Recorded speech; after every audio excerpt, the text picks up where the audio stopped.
হায় আল্লাহ আম্মু, তোমরা দুজন কি এখানে লিচু খাওয়ার কম্পিটিশনে বসেছো নাকি?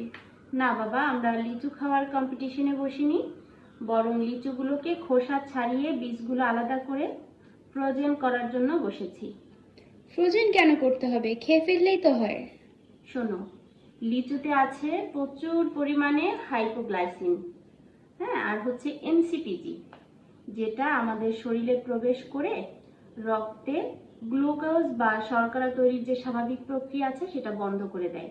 এটি সরাসরি আমাদের লিভারে যায় এবং লিভারের যে স্বাভাবিক প্রক্রিয়া রক্তে গ্লুকোজ শর্করা তৈরি করে ওটাকে বন্ধ করে দেয়। এর ফলে আমাদের রক্তে গ্লুকোজের মাত্রা কমে যায়, তারপরে বমি বমি ভাব আসে, মাথা ব্যথা করে, তারপরে আরো নানান রকমের সমস্যা হয়। তো অলরেডি অর্ধেকটা খেয়ে ফেলেছে ইয়ামিন, এখন যদি এগুলো খায় সে খুবই অসুস্থ হয়ে যাবে। তাই ওর থেকে আমি ওকে অসুস্থতার হাত থেকে রক্ষার জন্য আমি এটা সংরক্ষণ করে রাখছি খোসা ছাড়িয়ে। তারপরে যখন ওর ইচ্ছা হবে, মানে আনসিজন যখন সিজন থাকবে না, তখন এটা খেতে বেশ ভালোই লাগবে। বুঝতে পেরেছো? হ্যাঁ।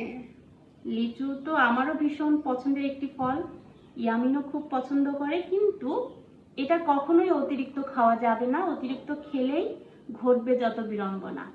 আর এই যে লিচু খাওয়ার কারণে অতিরিক্ত যে একটা সমস্যা হয়, এটাকে চিকিৎসা বিজ্ঞানের ভাষায় বলে হাইপোগ্লাইসেমিয়া।